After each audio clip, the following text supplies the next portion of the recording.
Bueno, y nos ponemos en marcha con la estadística. Ya hemos comentado, ¿verdad?, que la parte de estadística tiene menos peso que la epidemiología que hemos tratado, pero también tiene su relevancia, ¿cómo no? Bueno, en primer lugar quiero tratarte en este vídeo de esta pequeña clase las generalidades de estadística. Mira, la situación es la siguiente. Nosotros, los investigadores, estamos, entre comillas, condenados a trabajar con muestras, pero sin embargo nosotros tenemos la ambición siempre de querer extrapolar o inferir nuestros datos a la población.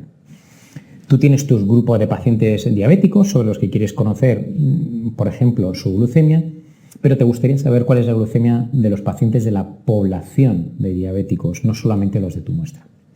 Entonces, para ello, nosotros, como te pongo en la diapositiva, tenemos que emplear técnicas de muestreo. ¿Qué es una técnica de muestreo? Una técnica de muestreo no es ni más ni menos que, a partir de un conjunto teórico infinito de sujetos, que es la población, acceder a un conjunto finito de sujetos, que es la muestra, con los que poder trabajar. Existen dos grandes formas de técnicas de muestreo. Por una parte, lo que se llamarían técnicas de muestreo probabilístico, que son las mejores y que son aquellas que están mediadas por azar y que son las que te explicaré a continuación. Y por otra parte, el muestreo no probabilístico. Mira, en el MIR, técnicas de muestreo no probabilístico nunca se han preguntado per se, pero sí estaban como opción, digamos, de relleno de otras opciones correctas. Y han puesto como ejemplo de muestreo no probabilístico pues, de los casos consecutivos, ¿no? Muestreo de casos consecutivos o muestreo por conveniencia. Yo creo que el nombre queda claro, es decir, muestreo, ahí no hay nada de azar. En el muestreo de casos consecutivos analicé a la gente según vino, y en el muestreo por conveniencia, ¿qué decir tiene? Analizo o estudio a los que me apetece. Hay nada que ver el azar. El muestreo de casos consecutivo y por tanto de conveniencia sería por tanto un ejemplo de muestreo no probabilístico. Nos gusta más el muestreo probabilístico. Estamos diciendo que es aquel que interviene el azar. Bueno, existen 4 formas de muestreo aleatorio probabilístico, que son el muestreo aleatorio simple, el muestreo aleatorio sistemático, el muestreo aleatorio estratificado y el muestreo por conglomerados. Ya te voy a decir una cosa. Si a ti en el MIR te preguntan por una técnica de muestreo, casi seguro que va a ser la técnica de muestreo estratificado. Es la que preguntan casi siempre. Tenlo en cuenta, ¿vale? Bueno, pues vamos a ver estas técnicas de muestreo probabilístico. Mira, en esta primera diapositiva te estoy poniendo el muestreo aleatorio simple y un ejemplo de lo que sería un muestreo aleatorio sistemático. Te voy a contar. Un muestreo aleatorio simple es aquel muestreo en el que todos los sujetos tienen la misma oportunidad de participar en un estudio, de ser elegido. Y la cosa sería la siguiente. Tengo un grupo único de sujetos y el azar quiere que elija a este, que te he marcado en rojo en este gráfico. Por tanto, todos tienen la misma opción de ser elegidos y el azar decide por ti a quién tienes que elegir. Muestreo aleatorio simple. Esta técnica de muestreo no se usa mucho en medicina, ¿vale? Pero simplemente para que la conozcas. La siguiente forma de muestreo sí que se usa un poco más en medicina y es el muestreo aleatorio sistemático. Mira el gráfico que te he puesto. Si te das cuenta, he puesto en rojo al sujeto que se elige y hay un sujeto elegido, 4 no. Un sujeto elegido, 4 no. Un sujeto elegido, 4 no. ¿Esto qué quiere decir? Que en el muestreo sistemático, aleatorio sistemático, es realmente elegido al azar solo el primer sujeto. Y a partir de él se eligen a uno de cada n hasta cumplimentar el tamaño de la muestra. Si yo, por ejemplo, tengo una muestra de 100 pacientes y quiero elegir a 10 para medirles una variable, y al azar me dice que el primer sujeto es el que ocupa de esos 100 la posición 28, yo elegiré al 28, al 38, al 48, al 58, uno de cada 10, hasta tener mis 10 pacientes que yo quería. Por tanto, muestreo aleatorio sistemático es aleatoria la primera elección y desde ahí uno de cada n hasta cumplir muestra, ¿vale? Otras técnicas de muestreo aleatorio probabilístico interesantísimas son el estratificado y por conglomerados. Mira las gráficas que te he preparado. El muestreo aleatorio estratificado, como puedes ver, a toda la población la he dividido en 7 estratos, como puedes ver, 7 conjuntos de sujetos. Y de cada estrato elijo a 2 sujetos o a 3, manteniendo la misma proporción que la población de origen. En este ejemplo te he puesto que elijo 2 de cada uno de los estratos. Primero, cada estrato tiene representación y en cada estrato coges algunos sujetos de cada uno y todos los estratos. ¿Cuándo se hace fundamentalmente el muestreo aleatorio estratificado? El muestreo aleatorio estratificado se hace fundamentalmente cuando nos digan en la pregunta del MIR que hay una variable pronóstica que puede influir en la elección de la muestra. Si yo, por ejemplo, voy a elegir una muestra para ver la altura media de un grupo de sujetos, y resulta de casualidad que el sexo puede influir en la altura media de los sujetos que yo elijo, puedo hacer un muestreo aleatorio estratificado, de forma que voy a elegir de los varones unos cuantos sujetos, de las mujeres unos cuantos sujetos, para mantener la misma proporción que la población de origen. De forma que sí, habré estratificado en función del sexo, que sería la variable pronóstica. A diferencia de esto, tenemos el muestreo por conglomerados. Como ves, también hay 7, pero que el muestreo por conglomerados, ¿qué es lo que haces? Que eliges determinadas conglomerados de sujetos y al azar, dentro de esos conglomerados, eliges a unos u otros sujetos. Mira, gráficamente la diferencia es clara con el muestreo estratificado. En el muestreo estratificado vas a coger a sujetos de cada uno de los estratos, pero de todos los estratos. El muestreo por conglomerados no. Te pondré un ejemplo. Si yo quiero ver la altura media de unos sujetos de una población, puedo hacer una cosa, y es de todos los sujetos elegir unos pocos, sería el muestreo aleatorio simple que vimos al principio, o mejor aún, puedo elegir a los sujetos de entre varios códigos postales. Elijo varios códigos postales y mido a los sujetos solo de esos códigos postales. ¿Qué habré conseguido? Habré conseguido, primero, que la elección aleatoria no sea del sujeto, sino del grupo del código postal. Y al alzar luego sujetos dentro de ese código postal. ¿Con esto qué hago? Pues eso es muy útil en muestras de gran tamaño, porque la agregación, la primera medición que hago, la primera elección de sujetos que hago, no lo hago basada en el individuo, sino en conjuntos de sujetos, ¿vale? Entonces, un poco para resumir, aleatorio simple, tengo a todos y elijo al azar unos pocos, aleatorio sistemático, al azar el primero y uno de cada n, a elegir hasta que elija toda la muestra. El muestreo aleatorio estratificado lo voy a usar cuando haya una variable pronóstica, de forma que de cada estrato voy a seleccionar unos cuantos sujetos, y el muestreo por conglomerado, la unidad de selección es el conjunto de sujetos, y de cada conjunto de sujetos elegiré a unos sí, a otros no. Mira, vamos a ver esta pregunta del MIR 2000.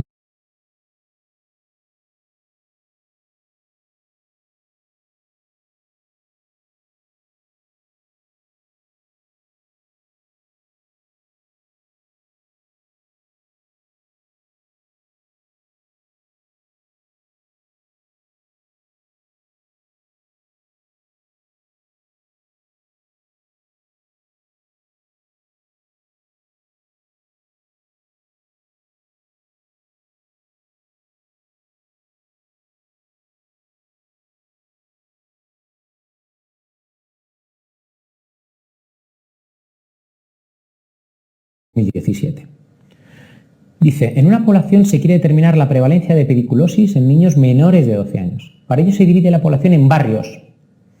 Y en cada uno de ellos, en cada uno de los barrios, se toma una muestra aleatoria cuyo tamaño idóneo ha sido previamente determinado.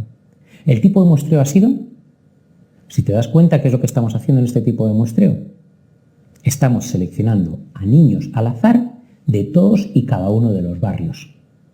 Venga, ¿qué opinas? ¿De qué estamos hablando?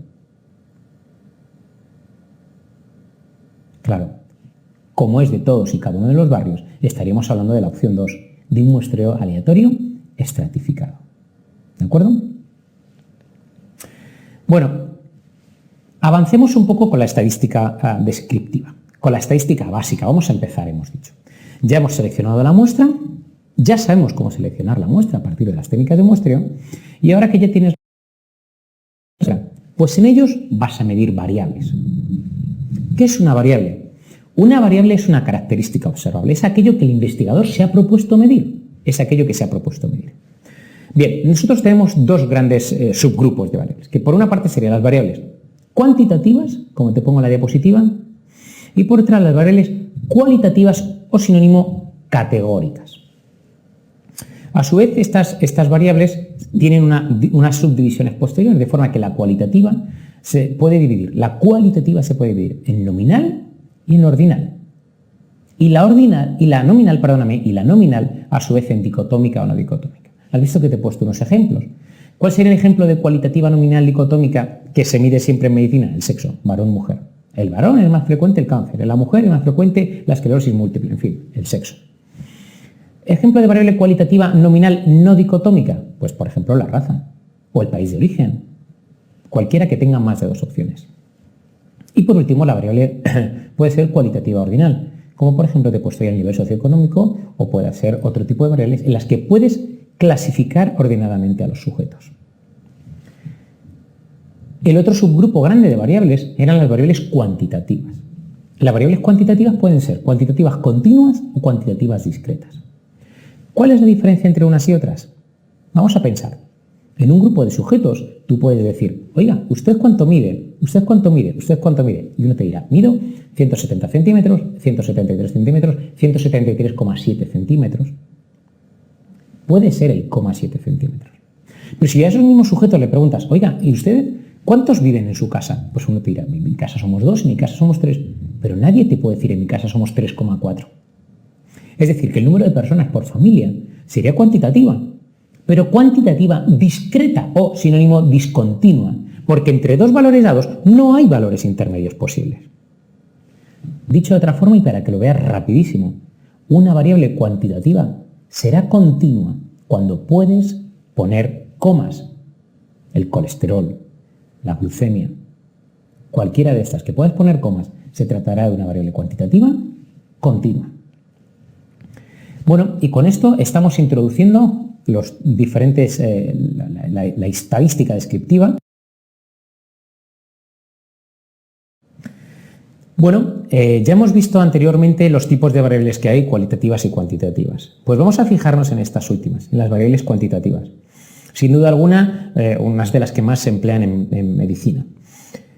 ¿Por qué? Porque, como bien conocemos, muchísimas variables, por no decir casi todas las variables cuantitativas en medicina se ajustan a la distribución normal, de la que hablaremos a continuación. Por tanto, es muy importante hablar de estas variables cuantitativas.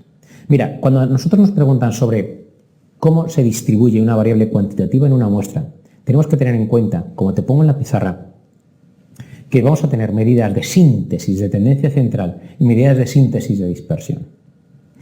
Si yo voy a un conjunto de pacientes y quiero saber la glucemia que representa a esos pacientes, tengo dos opciones.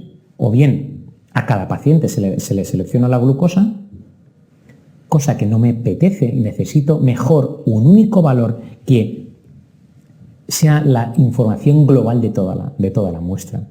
Para eso es a lo que tengo que recurrir a las medidas de tendencia central. Medidas de tendencia central tenemos tres, que son la mediana y la moda. La media aritmética es el más importante de todos los parámetros de tendencia central. Es el más importante. La fórmula, como conocemos todos, es sumatorio de todos los valores dividido del tamaño muestral. Si el numerador es el sumatorio de todos los valores, ¿qué quiere decir? Que cada valor importa lo mismo que el resto en el cálculo de la media. Por tanto, es el mejor porque cada valor importa lo mismo que el resto. Es el mejor parámetro de tendencia central. Pero es el mejor parámetro de tendencia central cuando no hay ningún valor muy extremo, muy diferente de los demás. Es el mejor cuando son los datos más o menos parecidos. Cuando hay un dato muy dispar, lo que hay que hacer es la mediana. ¿Por qué?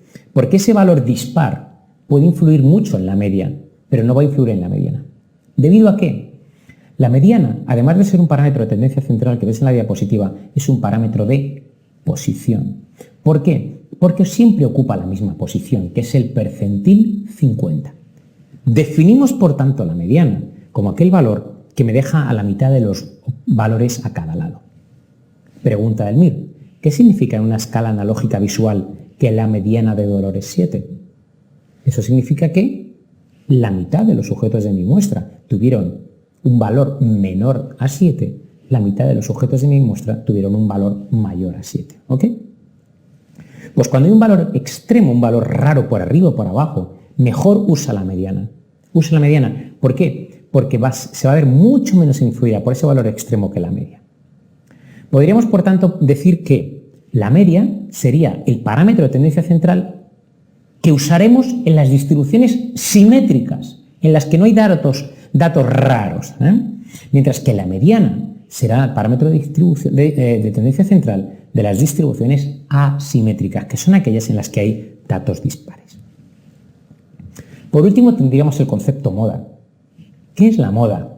La moda es el valor o valores que más se repiten en una distribución y tiene muy escaso valor en medicina. ¿Por qué? La razón es la siguiente. Imagínate que en un grupo de sujetos quiere el azar que 2 pacientes tengan una glucemia de 350. Si yo elijo la moda como el parámetro de tendencia central, diré que el valor que representa de glucemia a mi muestra es el valor 350, lo cual probablemente sea una falacia. Ahora bien, imagínate que tenemos 2 grupos de pacientes, los 2 grupos de pacientes con una glucemia media de 100. ¿Eso quiere decir que necesariamente los 2 grupos de pacientes van a ser iguales? La respuesta es no. ¿Por qué? Porque para la misma media puede haber un grupo que sea de mayor dispersión y otro grupo que sea más homogéneo o de menor dispersión. Yo puedo tener esta media a expensas de un dato aquí y otro aquí, pero puedo tener la misma media a expensas de 2 datos, uno aquí y otro aquí. Por tanto, también para caracterizar una cuantitativa necesito no solo un parámetro de tendencia central, sino también un parámetro de dispersión. Los más importantes los que tienes en la pizarra: la desviación típica y el rango, o mejor aún si se puede, el rango intercuartílico. La desviación estándar, ¿qué le ocurre? Que como la media se calcula a partir de todos los valores y cada uno importa igual que el resto. Por tanto, podemos decir que la desviación típica es muy útil para las distribuciones simétricas. En el caso de las asimétricas, como te indico, va a ser más útil la mediana y el rango intercuartílico. Como casi siempre en medicina usaremos media y desviación típica, debido a que casi siempre en medicina las distribuciones van a ser simétricas. Bueno, y sigamos con las distribuciones, con las variables cuantitativas. Hay un concepto que se preguntó en el MIR solamente una vez hasta la fecha, que es el concepto de kurtosis. Bueno, en esta diapositiva he querido plantearte que a la hora de tener una variable cuantitativa, su distribución, conviene que definas su asimetría y su kurtosis. La asimetría es hacia dónde tienen los valores, hacia un lado o hacia el otro, o bien los tienes repartidos igual a ambos lados, y también te tienes que fijar en la kurtosis. La kurtosis es el apuntamiento, lo estirada, entre comillas, que es la campana, la distribución de valores cuantitativos. En este caso, a la izquierda te he puesto lo que serían las asimetrías, la asimetría positiva y la asimetría negativa. ¿Qué quiere decir asimetría positiva? Asimetría positiva quiere decir que los valores, que hay un grupo de valores que no deberían estar, pero están, es decir, que la curva tiende hacia la derecha. Asimetría positiva. Como ves, la curva, el pico de la curva se continúa hacia la derecha.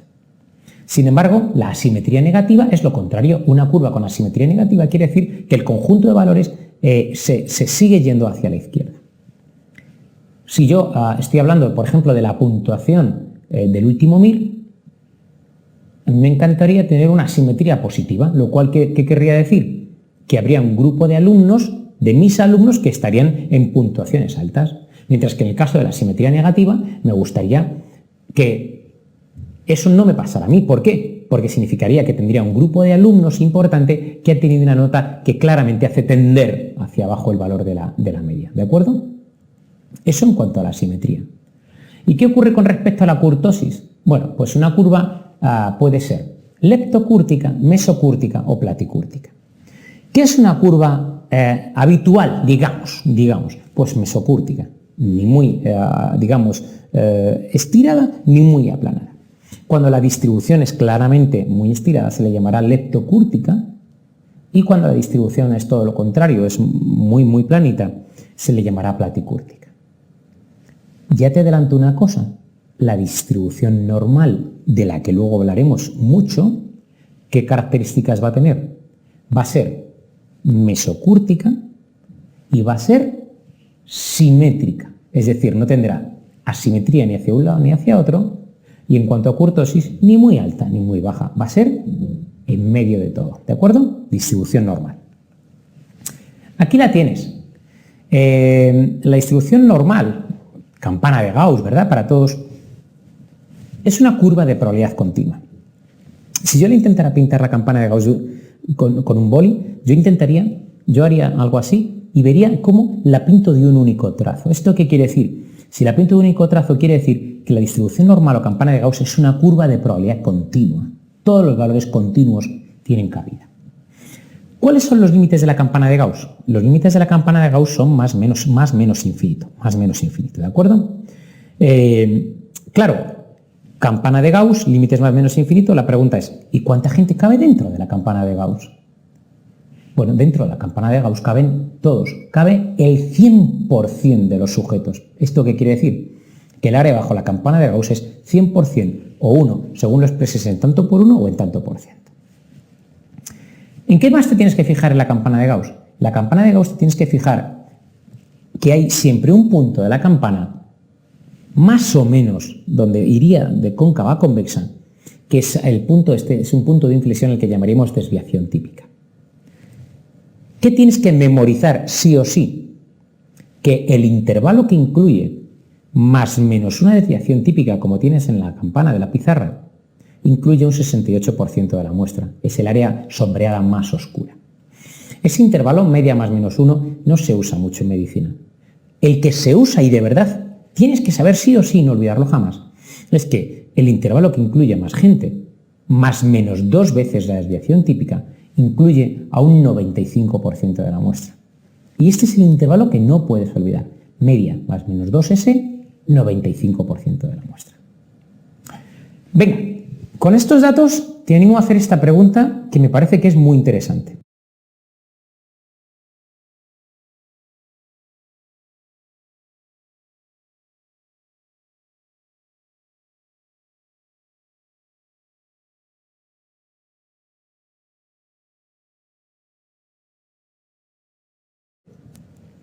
Dice, un individuo que en una muestra de distribución normal ocupa la posición media menos una desviación típica, si esta es la campana, la posición media menos una desviación típica, está en el percentil, media menos una desviación típica, está en el percentil, a ver qué piensas. Te voy a ayudar. En el intervalo media más menos una desviación típica está el 68%. ¿Esto qué quiere decir? Aquí estaría la media, aquí estaría menos una desviación típica, aquí estaría más una desviación típica. Este sería la media más menos una desviación típica. Aquí está el 68%. Pero no me están preguntando esto. Me están diciendo que qué percentil ocupa la posición media menos una desviación típica. Vamos a pensar. Si en el intervalo este hay un 68, ¿cuánta gente queda fuera del intervalo? 100 menos 68 quedará fuera del intervalo un 32%. Como la curva es simétrica, ese 32%, ¿cómo se reparte? 16 y 16. ¿Esto qué quiere decir, por tanto? Que por debajo de la posición media menos una desviación típica habrá solamente un 16%. Piénsalo. 16%, 68%, 16%. Por tanto, la respuesta correcta a esta pregunta es la opción 3. Bueno, ya sabemos más o menos cómo hacer intervalos de una distribución normal en mi muestra de sujetos, ¿vale? Con la media y la desviación típica, porque es simétrica. ¿Visto? Ahora la pregunta es otra, y para eso empiezo a ponerte estos gráficos de la pizarra. Tú imagínate que dices, oye, en la puntuación media del último examen MIR en mi muestra de pacientes ha sido 150 netas. La pregunta es, ¿será así en toda la población de opositores al MIR? Bueno, pues yo para eso lo que tendría que hacer es ir en cada una de las ciudades eligiendo una muestra de pacientes opositores al MIR y la otra y la otra, y al final tendría, imagínate, teóricamente infinitas muestras. Y de cada muestra de opositores al MIR tendría teóricamente una media para cada una de esas curvas. Es decir, tendría el grupo de alumnos de Madrid, el grupo de alumnos de Valencia, el grupo de Santiago, el grupo de Barcelona, y de cada una de las ciudades una campana de Gauss. Y de cada campana de Gauss una media muestral, ¿de acuerdo? ¿Qué pasaría si yo hiciera esto teóricamente en infinitas ocasiones? Que tendría infinitas campanas de Gauss y de cada campana de Gauss tendría una media, por tanto al final tendría infinitas medias muestrales. Ahora que tienes las infinitas medias muestrales, ¿de qué te das cuenta? Te das cuenta de que la mayoría de las medias muestrales son muy parecidas y algunas medias muestrales son anormalmente altas y otras son anormalmente bajas. Por tanto, si yo representara gráficamente la distribución de infinitas medias muestrales, ¿qué me iba a poder pintar otra vez? En efecto, otra campana de Gauss, pero en este caso sería una campana de Gauss formada por medias muestrales. Por medias muestrales. ¿Qué ocurre? Que como pasaba antes con la curva de medias de los sujetos de mi muestra, había un punto más o menos de inflexión que era la desviación típica. Aquí, como puedes ver en este gráfico, el punto más o menos donde la curva pasa de cóncava a convexa le vamos a llamar error estándar de la media. Por tanto, ten claro el esquema mental. Si hablo de sujetos de mi muestra, estoy hablando de una distribución normal, media desviación típica. Si hablo no de sujetos, sino de medias muestrales, tengo también una campana de Gauss, pero en este caso, en vez de desviación típica, tendré el error estándar de la media. ¿Qué es lo que tú tienes como investigador? Muestras. ¿Qué es lo que quieres como investigador? Hablar de la media poblacional.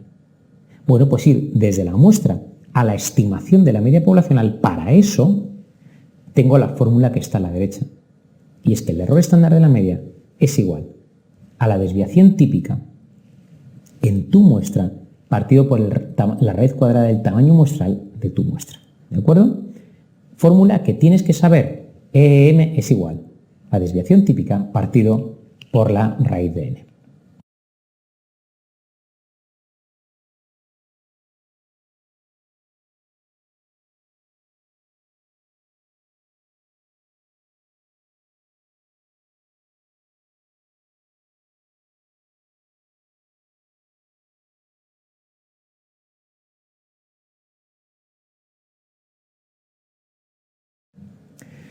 Bueno, vamos a hacer esta pregunta que yo creo que va a sintetizar muy bien lo que te estoy contando, de cómo pasar de una curva, la de valores de tu muestra, a esta curva, la de medias muestrales.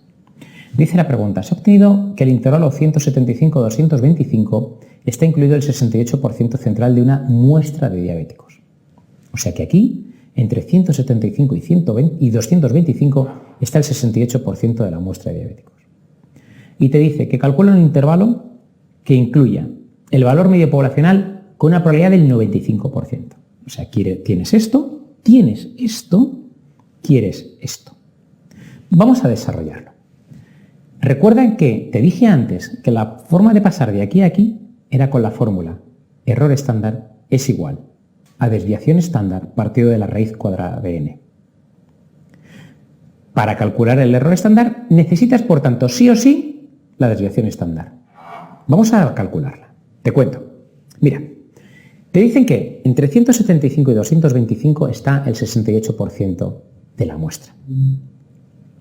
Si esto es 200, que te lo dicen, esto es 175, que te lo dicen, esto es 225, que te lo dicen, es fácil deducir que entre 200 y 225 habrá una más una desviación típica. Por tanto, la desviación típica vale 25, la diferencia entre el 200 y el 225. ¿Que lo quieres hacer para abajo? Ok, esto es 200, esto es 175. 25 es menos una desviación típica. De cualquiera de las dos formas que deduces que la desviación típica vale 25. Si la desviación típica vale 25 y me dice la pregunta que n es 100, La raíz cuadrada de 100 es 10. Por tanto, el error estándar de la media será 25 entre 10, 2,5. El error estándar es 2,5. Vamos por fin no a hablar de esta curva, que era de valores muestrales, sino a hablar de esta curva que es la de medias muestrales. ¿Por qué hablo de esta? Porque ya tengo el error estándar, que es 2,5. El intervalo, como es para un 95%, como pone en la pregunta, como es para un 95%, el intervalo será media más menos 2 por el error estándar de la media. Si la media es 200, el intervalo que me piden será 200 más menos 2, 95%, por el error estándar, que es 2,5. Por eso la correcta es la opción 2. 200 más menos 2 por 2,5.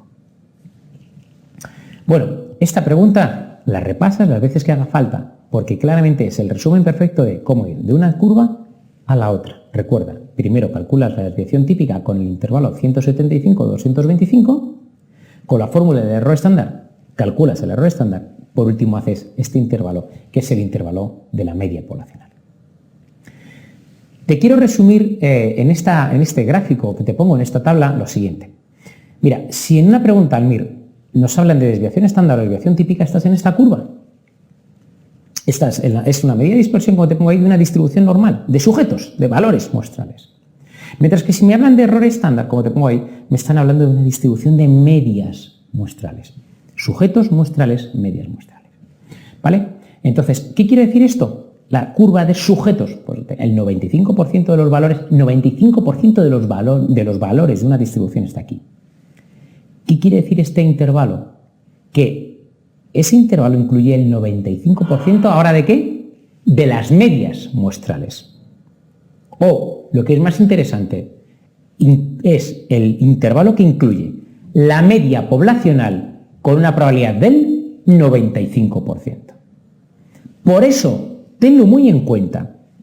A esta curva se dice que te permite calcular intervalos de confianza, porque te hablan de un valor en la población, con una probabilidad de que esté incluido del 95%. Esta curva no me digas nunca que es un intervalo de confianza, es un intervalo de valores de la muestra, ¿ok?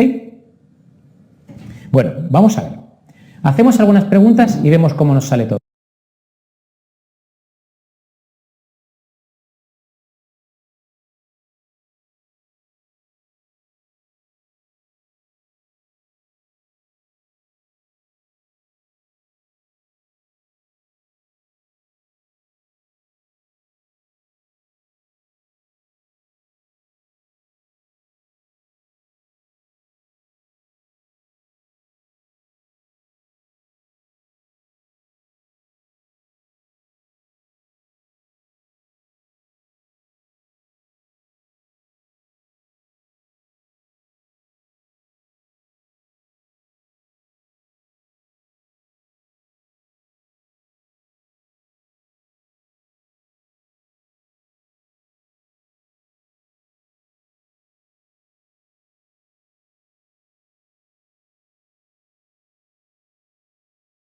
Todo esto.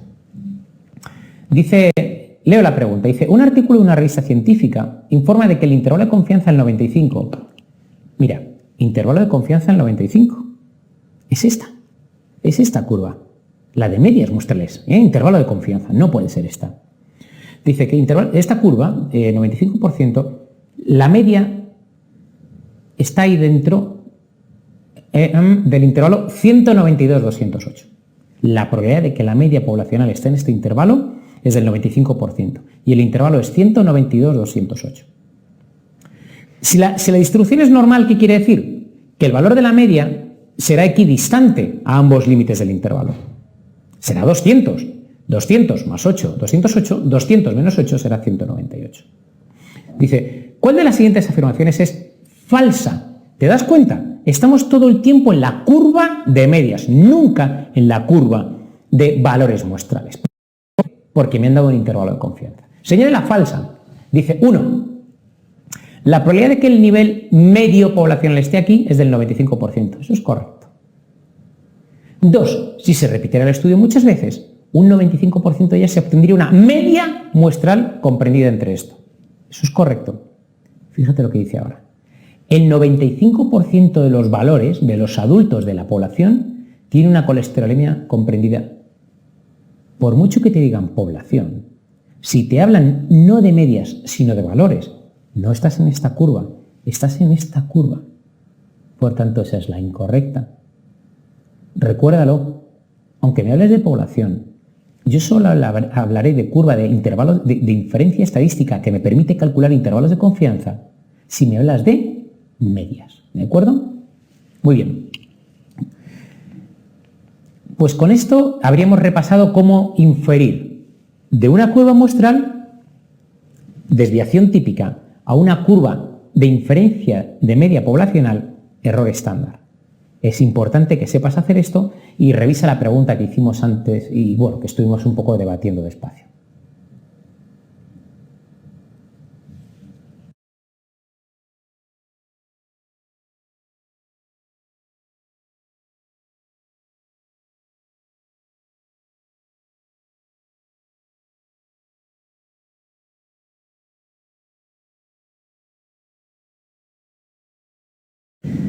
Bueno, vamos a enfrentarnos a uno de los temas que quizá menos nos gustan de la estadística, que es el tema de contraste de hipótesis. Yo creo que no nos gusta porque a veces no lo entendemos bien, pero vas a ver que es un tema fácil, sencillo, por lo menos la parte que nos preguntan en el MIR. Permíteme de entrada que empecemos con un ejemplo. Imagínate que te dicen que un fármaco es muy útil a un porcentaje de gente determinado, por ejemplo, a este porcentaje, y que otro fármaco es muy útil para este otro porcentaje de fármacos. Parece lógico pensar que dices, oye, pues si este fármaco va bien a estos y este fármaco va bien a estos, yo voy a dar este fármaco que parece que va bien a más gente. Sin embargo, te hago pensar ahora en una cosa. Cuando tú observes una diferencia entre dos porcentajes, tienes que pensar de ahora y para siempre en que, en ausencia de sesgos, esta diferencia de porcentajes puede ser debida a dos cosas. Uno, en efecto, la diferencia es real. Dos, la diferencia no es real y el azar quiere que yo vea esto. El fármaco es muy útil para este otro porcentaje de fármacos. Parece lógico pensar que dices, oye, pues si este fármaco va bien a estos y este fármaco va bien a estos, yo voy a dar este fármaco que parece que va bien a más gente. Sin embargo, te hago pensar ahora en una cosa. Cuando tú observes una diferencia entre dos porcentajes, tienes que pensar de ahora y para siempre en que, en ausencia de sesgos, esta diferencia de porcentajes puede ser debida a dos cosas. Uno, en efecto, la diferencia es real. Dos, la diferencia no es real y el azar quiere que yo vea esto. Es decir, situación 1, la diferencia es real. Situación 2, esta es la realidad y el azar quiere que yo vea esto. O sea que el tema de contraste de hipótesis se resume a la probabilidad de que el azar explique los resultados de tu estudio. A partir de ahora y para siempre, piensa que el azar siempre puede jugarte una mala pasada y explicar el resultado de tu estudio. Por tanto, ¿qué es lo siguiente inmediatamente que tenemos que hacer? Lo siguiente inmediatamente que tenemos que hacer es decir, bueno, ¿qué margen le doy al azar para decir que la diferencia es real o la diferencia no es real? ¿De acuerdo? Mira, yo en la pizarra te he puesto que un fármaco a lo mejor se acompaña de un 5% de recidivas metastásicas y el otro se acompaña de un 7% de recidivas metastásicas. La pregunta es, ¿esa diferencia es real o es asumible por azar? Bueno, por convenio, de forma absolutamente arbitraria pero consensuada, se ha establecido dar como máximo un margen al azar del 5%. ¿Esto qué quiere decir? Esto quiere decir que si el azar, la probabilidad de que el azar me explique eso es menor del 5%, diré que es una diferencia no significativa y podré dar, por ejemplo, el fármaco que tiene menos recidiva metastásica. Sin embargo, si la diferencia de que el azar me explique eso es una diferencia mayor del 5%, ¿qué tengo que concluir? Que no tengo evidencia para decir que los porcentajes son diferentes. Y a lo mejor doy el fármaco que tenga, ¿qué te digo?, menos efectos secundarios, ¿de acuerdo? Por tanto, recuerda, ¿qué es el contraste de hipótesis? Es la capacidad de decir la probabilidad de que el azar explique el resultado de tu estudio. Mira, nosotros tenemos siempre un punto de partida, siempre un punto de partida, que es la hipótesis nula, H0. La hipótesis nula es la igualdad y este siempre es tu punto de partida. En un ensayo clínico sería que el fármaco A es igual al B. En un estudio, por ejemplo, de cohortes observacional, la hipótesis nula diría el tabaco, el riesgo de cáncer en fumadores es igual al de no fumadores. Siempre, ese es el punto de partida de la hipótesis nula. Siempre también, ¿qué es lo que tú quieres investigar? Te gusta demostrar la hipótesis alternativa. Te gusta llegar a H1. ¿Y H1 qué es? En un ensayo clínico hay diferencia entre dos tratamientos, en un observacional es la gente que fuma tiene más riesgo de cáncer. Por tanto, en todo estudio, tu punto de partida es H0, tú quieres ir hacia H1. Bien, como te comento en esta diapositiva, ya hemos dicho antes, el p-valor, el p-value, lo que te dice es, o grado de significación, es la probabilidad, según tu estudio, según tus datos, la probabilidad de que los resultados de tu estudio sean o no justificables por azar. Se establece un p menor de 0,05, que podríamos decir, me creo la diferencia entre tratamientos, o una p mayor de 0,05, que ¿qué diría? Diría, no tengo evidencia para decir que los resultados son diferentes, ¿de acuerdo? Esta tabla es súper importante, súper importante. Esta tabla te expresa en una tabla de contingencia 4 situaciones. Mira, arriba he puesto realidad y a la izquierda he puesto resultado del test. ¿Esto qué quiere decir? Realidad arriba quiere decir que realmente hay diferencias o realmente no las hay, y el resultado del test, ¿qué quiere decir? Realmente, o yo digo que hay diferencias, yo digo que no las hay. ¿Vale la idea? Mira, vamos a empezar por la columna más a la derecha, que es no existen diferencias, por tanto H0 cierta. ¿De acuerdo? Realidad H0 cierta. Y luego el resultado del test, ¿qué es lo que dice? El resultado del test, vamos abajo, que dice no hay diferencias significativas, por tanto no rechazo H0. Es decir, la casilla de abajo a la derecha sería no hay diferencias y yo digo que no las hay. No me he equivocado, no error, lo he llamado 1 menos alfa. Quédate con el alfa ese, ¿vale? 1 menos alfa, no error. Vamos ahora a la casilla inmediatamente superior. Realmente no hay diferencias. Y yo que digo, resultado del test, que sí que las hay. Realmente no hay diferencias, erróneamente digo que sí que las hay. Eso es el error tipo 1 alfa y es el que se pregunta en el MIR siempre. No hay diferencias, erróneamente digo que sí que las hay. La otra columna te dice que realmente sí hay diferencia entre dos tratamientos, realmente sí. Tú tienes dos opciones, decir que en efecto las hay o hay diferencias y tú no las ves. Mira, si hay diferencias de verdad y tú no las ves, te estás equivocando otra vez. Y a eso se le llama error tipo 2 o beta. Tendríamos una cuarta y última situación, que es que realmente hay diferencia entre dos tratamientos y yo que digo que sí, que en efecto hay diferencia entre dos tratamientos. No te estás equivocando, no te estás equivocando, y a esto se le llama 1 menos beta o poder o potencia estadística. Mira, los errores alfa y beta de esta tabla, los dos tienen que ver con el tamaño muestral. Son dos formas diferentes de error aleatorio. Alfa y beta, por tanto, van a ser menores cuanto mayor es el tamaño de la muestra.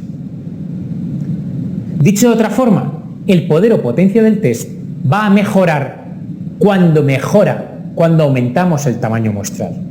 Es decir, errores alfa y beta, los dos los hacemos chiquititos cuando aumenta n. Claro, pues si beta disminuye, ¿qué hacemos grande? Hacemos grande 1 menos beta. Por tanto, recuerda la relación de estos parámetros con el tamaño muestral. Mayor tamaño, mayor potencia, mayor tamaño, errores alfa y beta más pequeños. Recuerda, casi seguro, y lo más importante es la definición de error alfa. Si no hay diferencias, es la probabilidad, la P es la probabilidad de que detecte los resultados de mi estudio. Mira, una pregunta que te haces tú seguro, y bueno, que realmente tiene cierta relación incluso, es la relación entre el p-valor y el error alfa. No es lo mismo, pero tienen muchísimo que ver.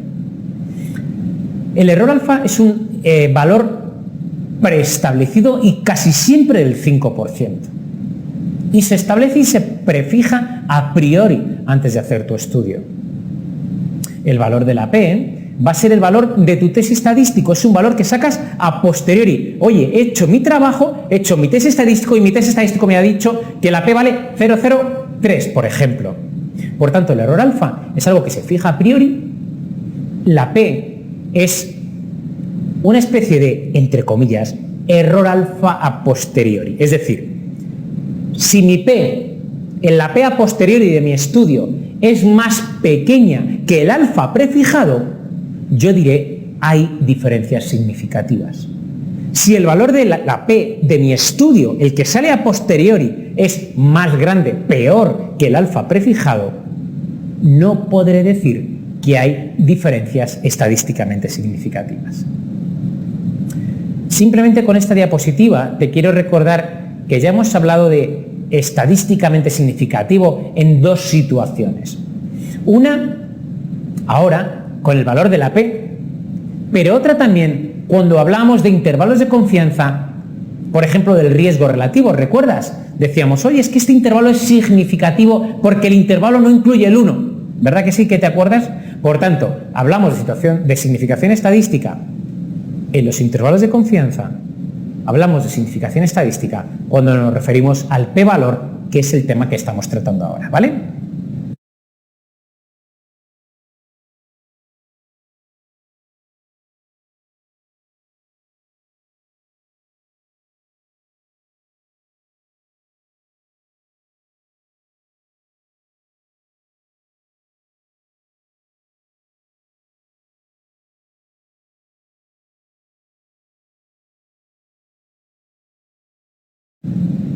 Vamos a hacer algunas preguntas, a ver qué tal se nos da este tema. Dice la pregunta, en un contraste de hipótesis estadístico, si la hipótesis nula es cierta y la rechazo, a eso se le llama, piénsalo,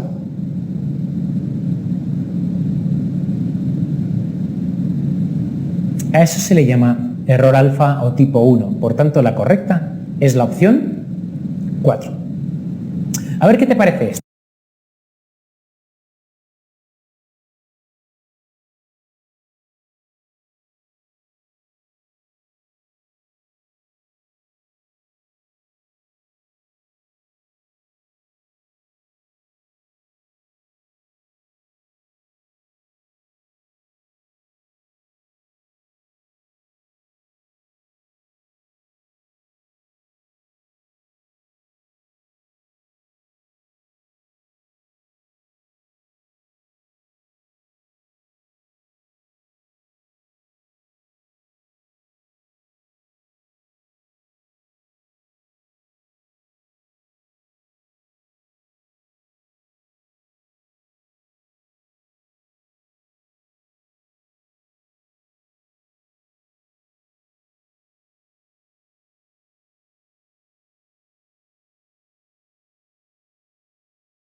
En un contraste de hipótesis estadístico, la probabilidad de rechazar la hipótesis nula cuando ésta es falsa.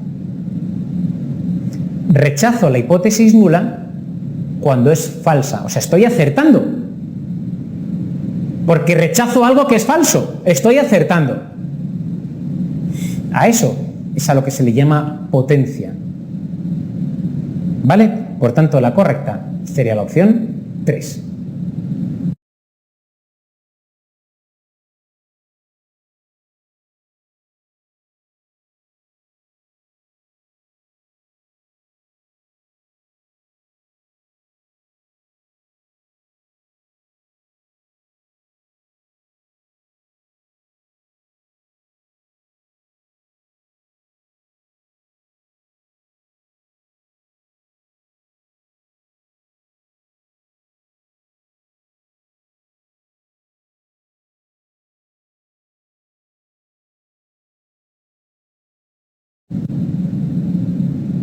Te decía antes que casi siempre lo que preguntan en el MIR de este tema es el error alfa tipo 1. Vamos a por él. Dice, ¿qué es el error tipo 1 de un estudio clínico?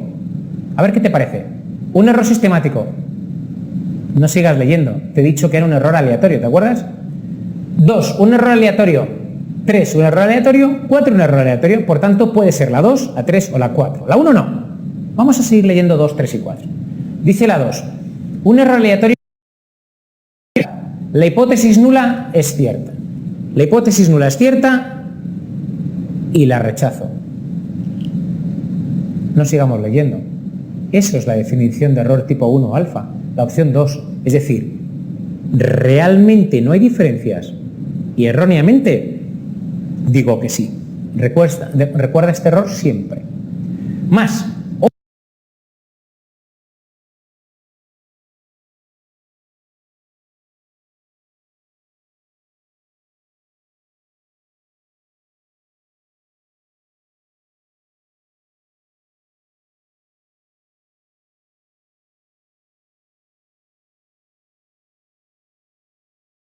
Otra, sobre el error tipo 1, cuando se estudian diferencia entre los tratamientos, ¿se llama beta?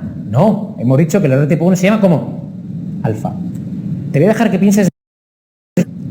Su opuesto, es decir, 1 menos alfa, representa la potencia. Siguiente. Lleva a concluir que hay diferencia cuando realmente no. 4. Implica que la hipótesis nula estaba mal planteada. Fácil, ¿eh? Opción 3. Como siempre, realmente no hay diferencias. Erróneamente digo que sí que las hay. Error alfa, por favor, que se quede grabado. Bueno, ya hemos hablado o hemos planteado las situaciones que pueden aparecerte en un estudio. Puede ser el error alfa, el error beta, la potencia. Ya sabemos un poquito decir, pues si la P es menor de 0,05, qué bien, porque digo significación estadística. Ahora la pregunta es, ¿de dónde sale la P para yo decir hay o no hay diferencias significativas?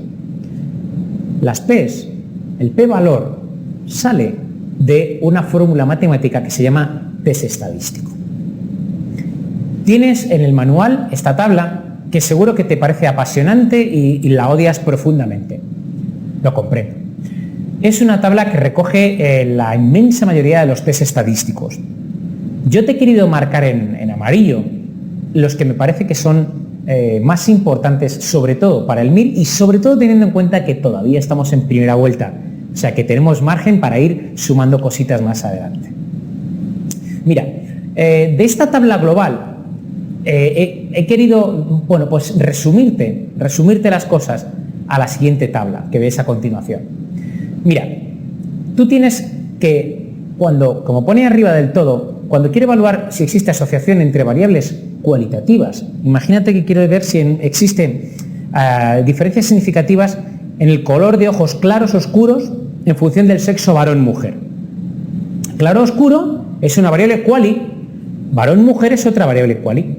Cuando tengas dos variables cualitativas, como pone en la pizarra, podrás hacer un test de chi cuadrado. Casi siempre vas a hacer el chi cuadrado. Ese es el que preguntan en el MIR. Te he puesto ahí otros dos, que son el Fisher y que es el McNemar.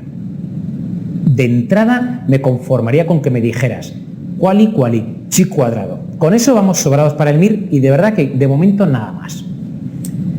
¿Qué pasa en la siguiente situación? En la siguiente situación tú tienes una variable cualitativa con una variable cuantitativa.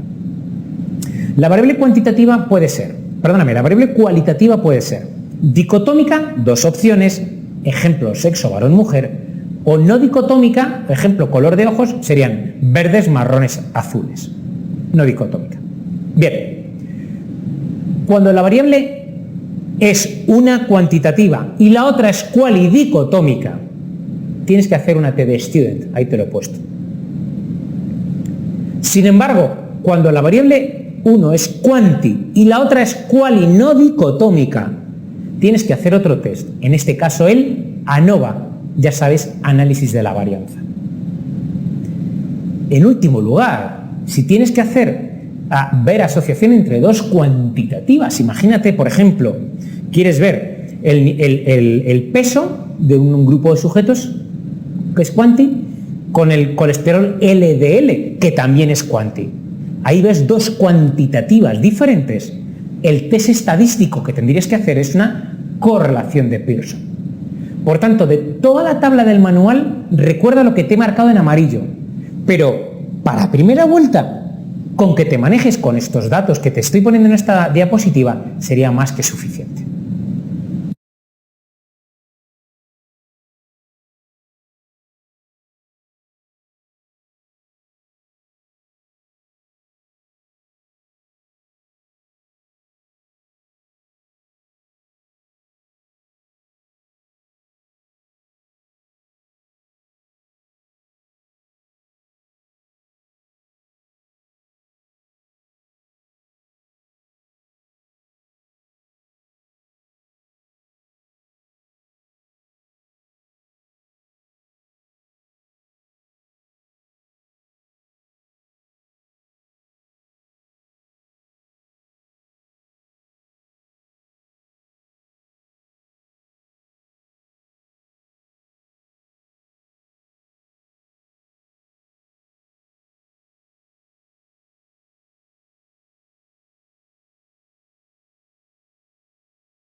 Vamos a ver qué pasa con estas preguntas. Leo y tú piensas, ¿vale? Dice, un investigador está interesado en determinar si existe asociación entre cifras de tensión arterial diastólica, cuantitativa, ¿verdad que sí? Porque la miden en milímetros de mercurio, y colesterol medido en miligramos mililitro. Cuanti.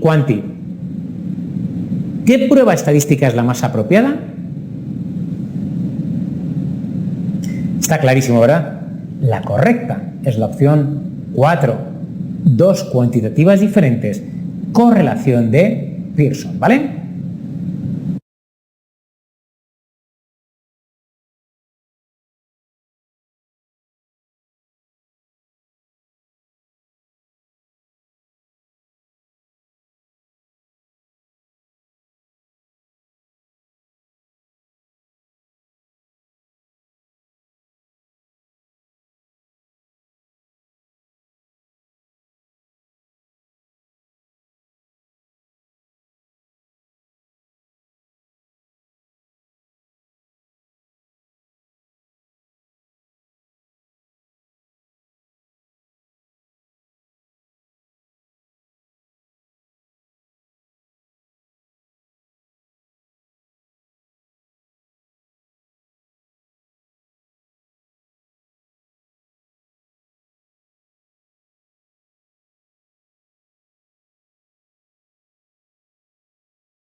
A ver qué tal está. Se ha realizado un ensayo clínico encaminado a valorar el descenso de la presión portal obtenido después de la administración aguda de 3 tratamientos: carvedilol, propranolol y placebo, en pacientes cirróticos. La variable de respuesta, es decir, ¿van bien o no los tratamientos? La variable de respuesta te pone ahí que es cuantitativa y que se ajusta a la normal. Veremos la importancia que se ajuste a la normal ahora. Entonces aquí tengo una cuantitativa, que es presión portal, y una quali no dicotómica, que es el tipo de tratamiento. ¿Recuerdas qué había que hacer en este caso? Pues claro que sí, habría que hacer una ANOVA, un análisis de la varianza. La correcta, por tanto, sería la opción 4. Déjame que aproveche esta pregunta para explicarte una cosa más. Mira, nosotros podemos decir que tenemos dos grandes grupos de test, que serían los paramétricos y los no paramétricos. Bien, los paramétricos son mejores, quédate con esta idea. Pero para poder hacer un paramétrico, para poder hacer este mejor test, tienes que asumir que la variable se ajusta a la normal suficiente es mayor de 30. En este caso la pregunta te dice que la variable se ajusta a la normal, por tanto podré hacer un paramétrico, el ANOVA. Si esta misma pregunta me dijera que la variable de respuesta, presión portal, no se ajusta a la normal, tendría que hacer el equivalente no paramétrico de la ANOVA, que es el Kruskal-Wallis. Lo tienes muy claro en el manual, en el gráfico, el equivalente no paramétrico de cada uno de ellos es la tabla grande que viste al principio. ¿Por qué he querido decirte esto del Kruskal-Wallis ahora? Porque ha caído en el MIR de febrero de 2017. Esta misma pregunta, si pusieran no se ajusta a la normal, no sería una ANOVA, sino que sería un Kruskal-Wallis.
Dice esta pregunta: para estudiar la posible asociación entre rubeola materna y cataratas congénitas. Rubeola sí no, cataratas congénitas sí no. Dos cualitativas. ¿Cuál es la respuesta? Pues claro, la 3, chi cuadrado, ¿vale? Más madera.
Dice, un ensayo clínico evalúa 2 pautas terapéuticas en pacientes hipertensos. Comparamos el porcentaje de pacientes controlados observados en cada grupo a los 6 meses de tratamiento. Dice, ¿qué prueba estadística le parece más adecuada?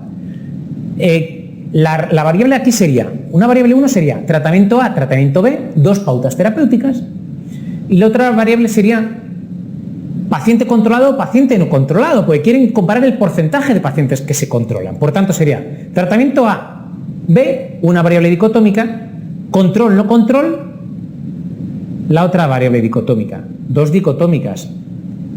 ¿Cuál es la respuesta? Claro, como siempre, dos qualis, chi cuadrado. Venga, venga.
Vamos más.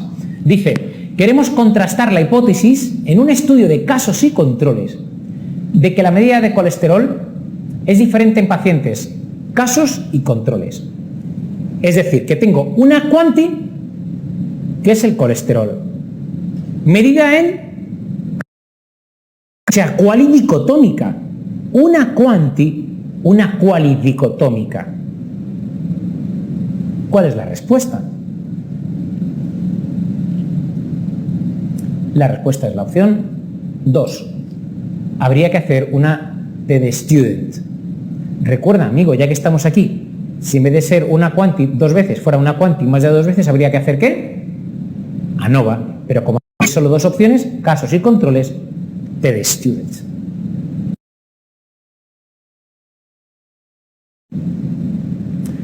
Bueno, habría un tipo, o quiero recordarte, un tipo de test estadístico un poquito especial. Mira, tú imagínate que dices, quiero comparar la permeabilidad de un stent en la descendente anterior versus un bypass a la descendente anterior. Tú dices, pues una variable es stent bypass y la otra variable es procedimiento permeable, procedimiento ocluido. Tú dirías, quali, chi cuadrado. Te debo decir que no. ¿Por qué? Aunque sean dos cualitativas, te debo decir que no. Porque hay un factor claramente determinante en que el procedimiento esté permeable u ocluido, y es el tiempo. Si yo hago una chi cuadrado, estoy contando permeable o ocluido, es decir, me está dando igual si el bypass se puso ayer o si el stent se puso hace 5 años, porque a día de hoy está permeable o bien ocluido. Claro, no parece justo, ¿verdad?, comparar el resultado de permeabilidad a 5 años que a 3 años. Por tanto, hay una serie de variables en las que no me importa si sí o si no, sino me importa el tiempo hasta que aparece el evento. Te pongo otro ejemplo. Imagínate que tienes una variable que es quimio A, quimio B para el cáncer de colon, y la otra variable es vivo o muerto. ¿Son dos cualitativas? ¿Chi cuadrado? No. ¿Por qué? Porque decir vivo o muerto estaría dando la misma importancia a estar vivo 6 años con la quimio A estar vivo 6 meses con la quimio B, y no es lo mismo. Aquí no me importa vivo o muerto, sino me importa tiempo hasta que aparece el evento muerte. En estos procedimientos o en estos procesos en los que te importa no si aparece o no, sino el tiempo que tarda en aparecer la variable de medida, en estos a los que se les llama análisis de supervivencia. ¿Cuál es la forma más frecuente de ver un análisis de supervivencia? Mira esta gráfica del MIR.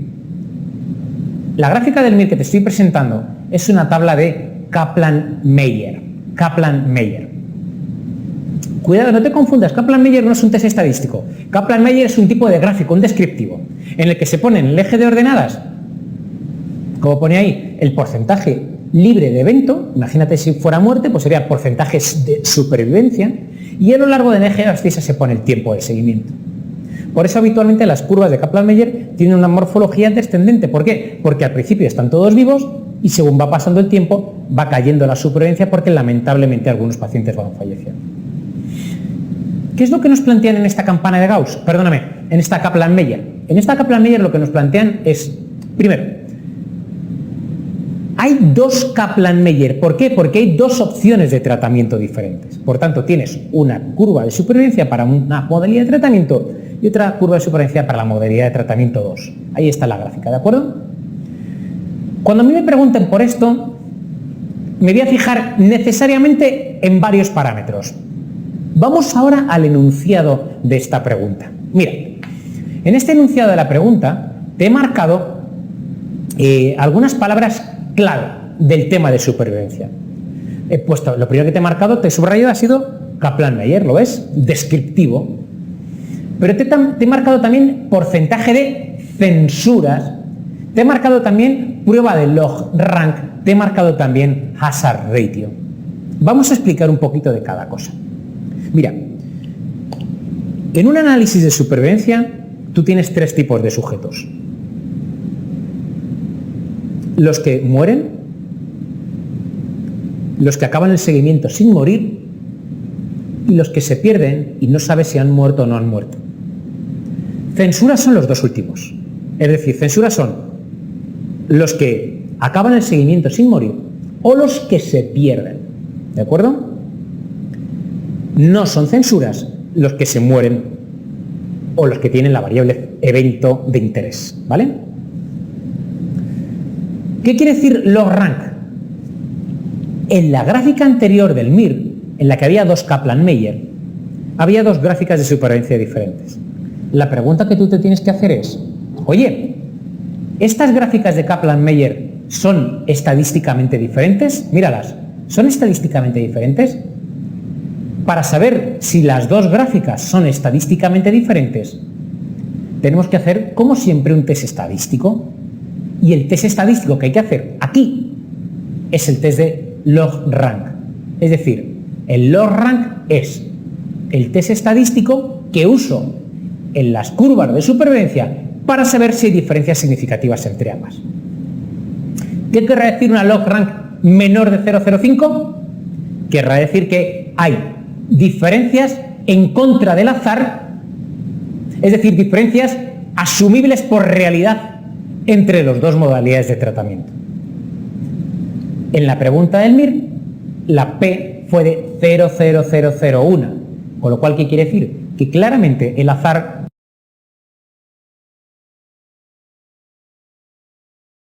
morir o los que se pierden, ¿de acuerdo? No son censuras los que se mueren o los que tienen la variable evento de interés, ¿vale? ¿Qué quiere decir log rank? En la gráfica anterior del MIR, en la que había dos Kaplan-Meier, había dos gráficas de supervivencia diferentes. La pregunta que tú te tienes que hacer es, oye, ¿estas gráficas de Kaplan-Meier son estadísticamente diferentes? Míralas, ¿son estadísticamente diferentes? Para saber si las dos gráficas son estadísticamente diferentes, tenemos que hacer, como siempre, un test estadístico. Y el test estadístico que hay que hacer aquí es el test de log rank. Es decir, el log rank es el test estadístico que uso en las curvas de supervivencia para saber si hay diferencias significativas entre ambas. ¿Qué querrá decir una log rank menor de 0,05? Querrá decir que hay diferencias en contra del azar, es decir, diferencias asumibles por realidad entre las dos modalidades de tratamiento. En la pregunta del MIR, la P fue de 0,0001, con lo cual, ¿qué quiere decir? Que claramente el azar no justifica las diferencias observadas en las dos gráficas. Pero ahora yo quiero saber algo más de información. Yo quiero saber, por ejemplo, cuánto más riesgo hay de que progrese la enfermedad en la pregunta del MIR, o cuánto más riesgo hay de que se ocluya un procedimiento con un stent, ¿O cuánto más riesgo hay de que me muera con una quimio que con otra? Para saber esto, cuánto más riesgo, es para lo que tengo que hacer el hazard ratio. Te lo comenté antes y te lo cuento ahora. El hazard ratio sería una especie de riesgo relativo del análisis de supervivencia. ¿Qué pone el hazard ratio al 95% de confianza? 0,44, 0,66. ¿Estamos de acuerdo? No incluye el 1. Significativo, ¿de acuerdo? Por tanto, yo veo esta gráfica otra vez del MIR y ¿qué veo? Veo, primero, que las dos gráficas van descendiendo, lo cual es obvio, como pasa siempre en una Kaplan-Meier. Para saber si hay diferencias entre una y la otra, tengo que hacer un log rank, que es el test estadístico. Y ahí sí, hay diferencias, P0,00001. Y dos, para saber cuánto más riesgo tengo de que progrese la enfermedad en un tratamiento que en otro, tengo que hacer una hazard ratio. Como me ha salido menor de 1 el intervalo, ¿qué diré? Pues que en efecto el nuevo tratamiento es protector, es decir, sería la línea de arriba, tengo menor riesgo porque es menor de 1 de que progrese la enfermedad con el nuevo tratamiento, línea de arriba, que con respecto al tratamiento anterior, línea de abajo. ¿Ok? ¿Entendido todo? Bueno, pues cuando tengo todo entendido, me fijo, mira, ¿ves el valor 50? Te he puesto una línea discontinua. Ese valor 50 es probabilidad libre de evento del 50%. ¿Y qué está ocurriendo en esa mediana? Está ocurriendo que para un fármaco, mira, la probabilidad libre de evento es, para ese 50% está en unas 7 semanas y media. ¿No ves la línea? Y para el otro fármaco, mira, para el otro fármaco te lo he puesto en azul, está pues en torno a 8 semanas más o menos. Es decir, que para cuando hay más muestra, que es al principio, por eso digo 50% de seguimiento, de libre de evento, resulta que dices, oye, la P muy significativa, el intervalo no incluye el 1, todo maravilloso, pero de facto, ¿qué es lo que ocurre? Que para ese 50%, la diferencia de sobrevida entre los dos tratamientos es mínima, no llega ni a 2 semanas. Fíjate lo que nos preguntaban. ¿Cuál de las siguientes afirmaciones es correcta? Mira, te voy a leer la primera opción. Dice, la ganancia en términos de mediana de tiempo hasta la progresión en el grupo B no llega a superar 2 semanas en relación al grupo A. Esa es la correcta. La P es muy significativa, el intervalo también, todo muy bonito, todo lo que tú quieras. Pero como hemos visto otra vez en esta gráfica, que te estoy poniendo otra vez, la diferencia en la mediana de sobrevida para las dos modalidades de tratamiento no supera las 2 semanas. Esto, la diferencia en el 50%, es lo que marca realmente la relevancia clínica de lo que nosotros estamos midiendo.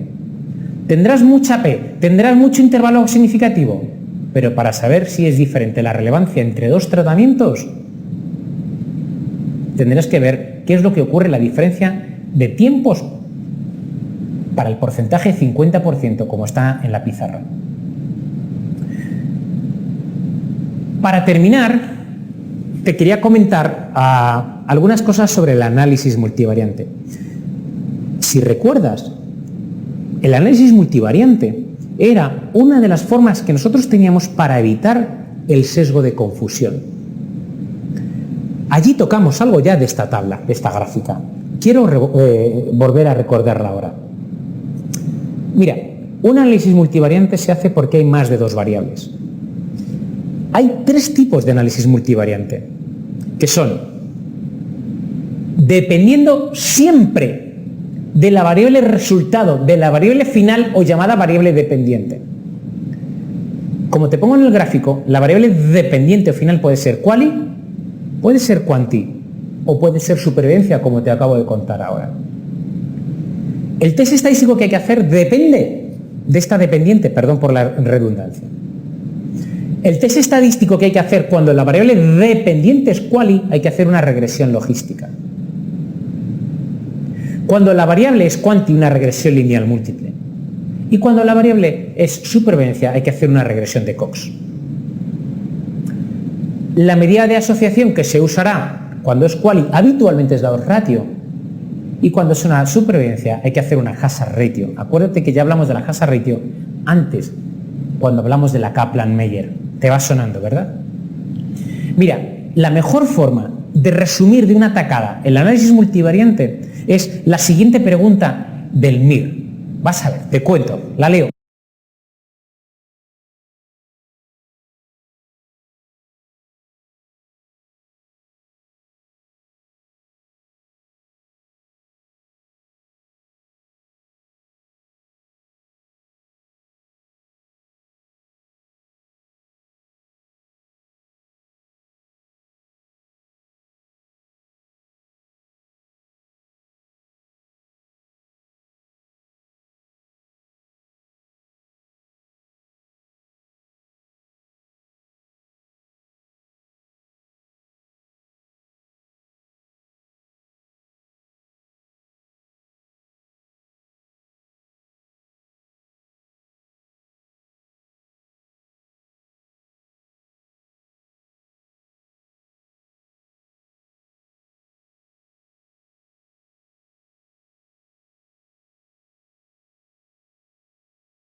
Dice, un estudio observacional estudia la probabilidad de haber alcanzado una respuesta significativa, variable 1, respuesta sí, respuesta no, después de 2 años de tratamiento con A o con B. La otra variable sería A o B. Respuesta sí, no, fármaco AB. Tú dices, ¿cuál y chi cuadrado? Fenomenal. Sin embargo, después del punto pone, se realizó una regresión logística. Vaya. ¿Qué quiere decir si se ha hecho una regresión logística? Quiere decir que, recuerda la tabla anterior, estamos ante un análisis multivariante y la variable dependiente, ¿cómo era? Cualitativa. Por eso se hace una regresión logística. Pero mira, sigo leyendo. Se hace una regresión logística, que te subrayo, utilizando como variable dependiente la existencia de una respuesta clínicamente significativa. Independientes, el tratamiento, que es el que te interesa, A o B, la edad, sexo y tiempo de evolución. Para un momento, piensa en esto. Edad es quanti, sexo es quali, tiempo de evolución es quanti. ¿Qué quiero hacerte ver? Que el tipo de test multivariante depende solo de la dependiente. Las independientes da igual que sean quali o quanti, como en este caso. Hacemos regresión logística porque es quali. Si los resultados arrojan una odds ratio de 3,5 y un intervalo de confianza del 95% que no incluye el 1 y la P es muy significativa. ¿Cuál es la falsa? Es decir, he hecho una regresión logística, que es un tipo de multivariante, y la regresión logística me sale 0,00001 y me sale una odds ratio de 3,5, es decir, que el fármaco A sería como de más riesgo o más probabilidad de respuesta clínicamente significativa. Dice, señale la falsa, dice 1. Las diferencias a favor de A dependen de las otras variables incluidas en el análisis. Esa es la falsa. Para eso hago un multivariante. Para que lo que concluyo del tratamiento no sea explicable por las otras variables tipo sexo, tal. Mira, las otras 3 son ciertas, pero quédate con la 3, que te va a explicar perfectamente. Dice la 3. Aunque edad, sexo y tiempo de evolución de la enfermedad podrían también influir en la respuesta significativa, los resultados referidos al fármaco son independientes de las 3 variables. Es decir, que como he hecho una regresión logística, la P que me sale entre respuesta significativa y tratamiento, me la creo y no creo que se deba a las otras variables pronósticas. ¿Vale la idea?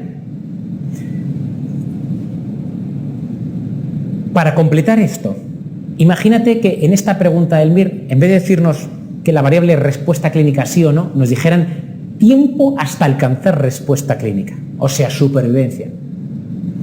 En esta misma pregunta, por tanto, en vez de regresión logística, ¿qué deberían decirme? En efecto, regresión de Cox. Y en vez de ponerme odds ratio, ¿qué debería ponerme? Hazard ratio, perfecto. Y la respuesta seguiría siendo la 1. Yo hago los multivariantes para que la P que me dé el estadístico que corresponda no sea justificable por las otras variables incluidas en el análisis. ¿Ves? Al final no era tan complicado.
Bueno, habría un tipo, o quiero recordarte, un tipo de test estadístico un poquito especial.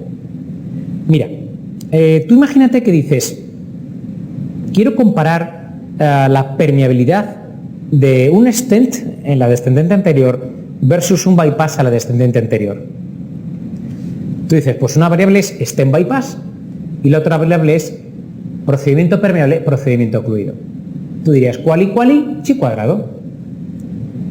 Te debo decir que no. ¿Por qué? Aunque sean dos cualitativas, te debo decir que no. Porque hay un factor claramente determinante en que el procedimiento esté permeable u ocluido, y es el tiempo. Si yo hago una chi cuadrado, estoy contando permeable o ocluido, es decir, me está dando igual si el bypass se puso ayer o si el stent se puso hace 5 años. Porque a día de hoy está permeable o bien ocluido. Claro, no parece justo, ¿verdad?, comparar el resultado de permeabilidad a 5 años que a 3 años. Por tanto, hay una serie de variables en las que no me importa si sí o si no, sino me importa el tiempo hasta que aparece el evento. Te pongo otro ejemplo. Imagínate que tienes una variable que es quimio A, quimio B, para el cáncer de colon. Y la otra variable es vivo o muerto. ¿Son dos cualitativas? ¿Sí cuadrado? No. ¿Por qué? Porque decir vivo o muerto estaría dando la misma importancia a estar vivo 6 años con la quimio A estar vivo 6 meses con la quimio B, y no es lo mismo. Aquí no me importa vivo o muerto, sino me importa tiempo hasta que aparece el evento muerte. En estos procedimientos o en estos procesos en los que te importa no si aparece o no, sino el tiempo que tarda en aparecer la variable de medida, es en estos a los que se les llama análisis de supervivencia. ¿Cuál es la forma más frecuente de ver un análisis de supervivencia? Mira esta gráfica del MIR. La gráfica del MIR que te estoy presentando es una tabla de Kaplan-Meier. Kaplan-Meier.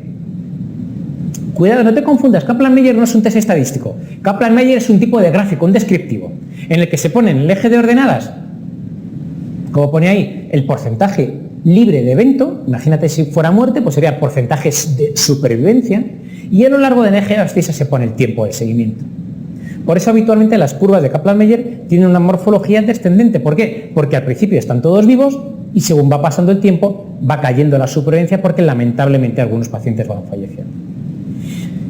¿Qué es lo que nos plantean en esta campana de Gauss? Perdóname, en esta Kaplan-Meier. En esta Kaplan-Meier lo que nos plantean es, primero, hay dos Kaplan-Meier. ¿Por qué? Porque hay dos opciones de tratamiento diferentes. Por tanto, tienes una curva de supervivencia para una modalidad de tratamiento y otra curva de supervivencia para la modalidad de tratamiento 2. Ahí está la gráfica, ¿de acuerdo?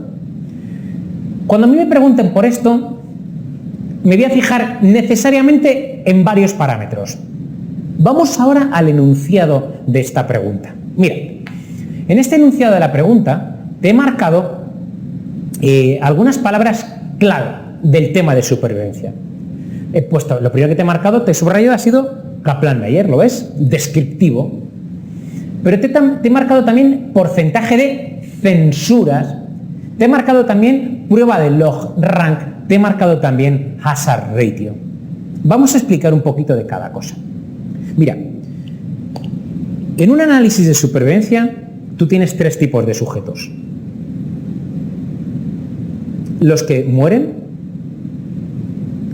los que acaban el seguimiento sin morir y los que se pierden y no sabes si han muerto o no han muerto. Censuras son los dos últimos. Es decir, censuras son los que acaban el seguimiento sin morir o los que se pierden. ¿De acuerdo? No son censuras los que se mueren o los que tienen la variable evento de interés. ¿Vale? ¿Qué quiere decir log rank? En la gráfica anterior del MIR, en la que había dos Kaplan-Meier, había dos gráficas de supervivencia diferentes. La pregunta que tú te tienes que hacer es, oye, ¿estas gráficas de Kaplan-Meier son estadísticamente diferentes? Míralas, ¿son estadísticamente diferentes? Para saber si las dos gráficas son estadísticamente diferentes, tenemos que hacer, como siempre, un test estadístico. Y el test estadístico que hay que hacer aquí es el test de log rank.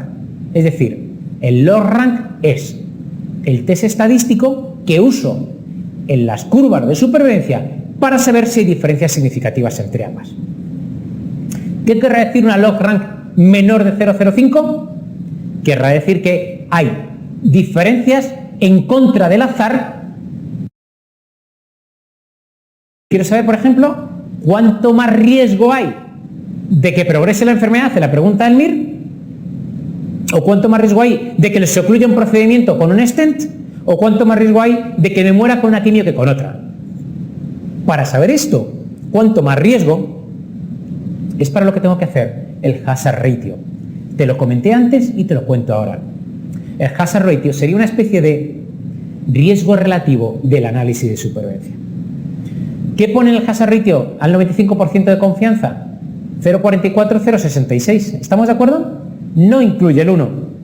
Significativo, ¿de acuerdo? Por tanto, yo veo esta gráfica otra vez del MIR y ¿qué veo? Veo, primero, que las dos gráficas van descendiendo, lo cual es obvio, como pasa siempre en una Kaplan-Meier. Para saber si diferencias entre una y la otra, tengo que hacer un log rank, que es el test estadístico. Y ahí sí, hay diferencias, P0,00001. Y dos, para saber cuánto más riesgo tengo de que progrese la enfermedad en un tratamiento que en otro, tengo que hacer una hazard ratio. Como me ha salido menor de 1 el intervalo, ¿qué diré? Pues que en efecto el nuevo tratamiento es protector, es decir, sería la línea de arriba, tengo menor riesgo porque es menor de 1 de que progrese la enfermedad con el nuevo tratamiento, línea de arriba, que con respecto al tratamiento anterior, línea de abajo. ¿Ok? ¿Entendido todo? Bueno, pues cuando tengo todo entendido, me fijo, mira, ¿ves el valor 50? Te he puesto una línea discontinua. Ese valor 50 es probabilidad libre de evento del 50%. ¿Y qué está ocurriendo en esa mediana? Está ocurriendo que para un fármaco, mira, la probabilidad libre de evento es, para ese 50% está en unas 7 semanas y media. ¿No ves la línea?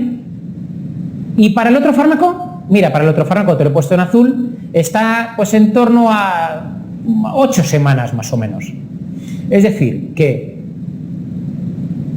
para cuando hay más muestra, que es al principio, por eso digo 50%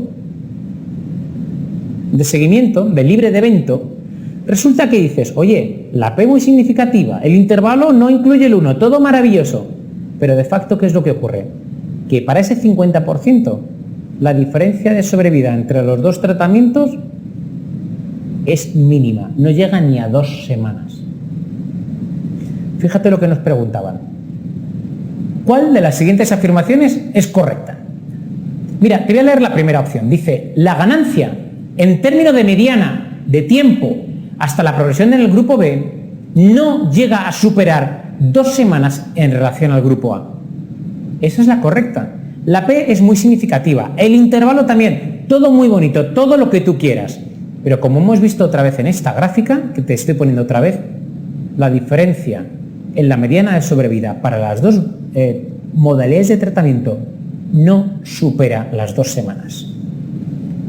Esto, la diferencia en el 50%, es lo que marca realmente la relevancia clínica de lo que nosotros estamos midiendo.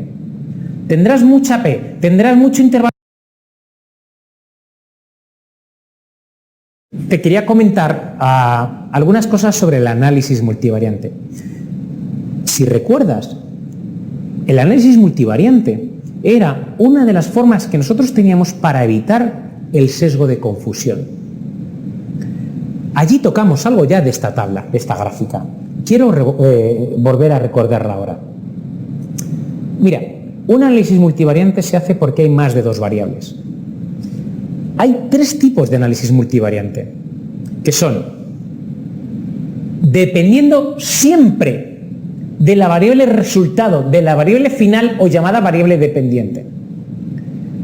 Como te pongo en el gráfico, la variable dependiente o final puede ser quali, puede ser quanti o puede ser supervivencia, como te acabo de contar ahora. El test estadístico que hay que hacer depende de esta dependiente, perdón por la redundancia. El test estadístico que hay que hacer cuando la variable dependiente es quali, hay que hacer una regresión logística. Cuando la variable es quanti, una regresión lineal múltiple. Y cuando la variable es supervivencia, hay que hacer una regresión de Cox. La medida de asociación que se usará cuando es quali habitualmente es la odds ratio, y cuando es una supervivencia hay que hacer una hazard ratio. Acuérdate que ya hablamos de la hazard ratio antes, cuando hablamos de la Kaplan-Meier. Te va sonando, ¿verdad? Mira, la mejor forma de resumir de una tacada el análisis multivariante es la siguiente pregunta del MIR. Vas a ver, te cuento, la leo.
Dice, un estudio observacional estudia la probabilidad de haber alcanzado una respuesta significativa, variable 1, respuesta sí, respuesta no, después de 2 años de tratamiento con A o con B.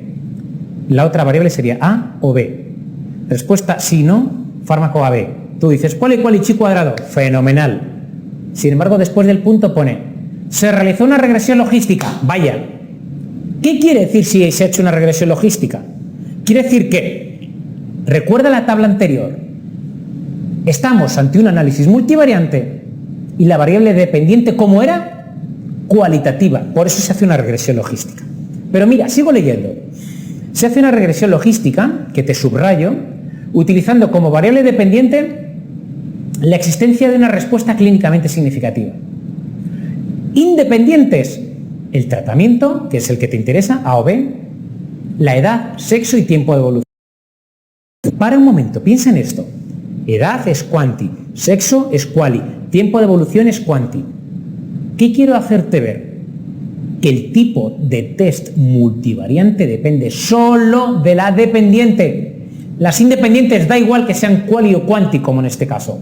Hacemos regresión logística porque es quali. Los resultados arrojan una odds ratio de 3,5 y un intervalo de confianza del 95% que no incluye el 1 y la P es muy significativa.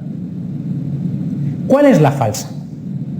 Es decir, he hecho una regresión logística, que es un tipo de multivariante, y la regresión logística me sale 0,00001 y me sale una odds ratio de 3,5, es decir, que el fármaco A sería como de más riesgo o más probabilidad de respuesta clínicamente significativa. Dice, señale la falsa. Dice, 1. Las diferencias a favor de A dependen de las otras variables incluidas en el análisis. Esa es la falsa. Para eso hago un multivariante. Para que lo que concluyo del tratamiento no sea explicable por las otras variables tipo sexo, tal.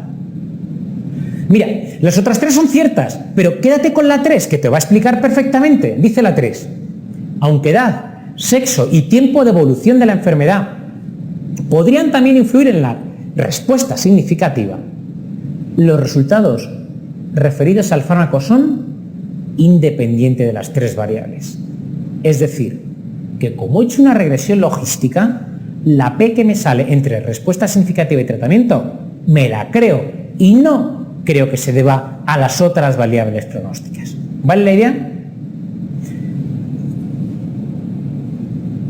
Para completar esto, imagínate que en esta pregunta del MIR, en vez de decirnos que la variable respuesta clínica sí o no, nos dijeran tiempo hasta alcanzar respuesta clínica, o sea, supervivencia. En esta misma pregunta, por tanto, en vez de regresión logística, ¿qué deberían decirme? En efecto, regresión de Cox. Y en vez de ponerme odds ratio, ¿qué debería ponerme? Hazard ratio, perfecto. Y la respuesta seguiría siendo la 1. Yo hago los multivariantes para que la P que me dé el estadístico que corresponda no sea justificable por las otras variables incluidas en el análisis. ¿Ves? Al final no era tan complicado.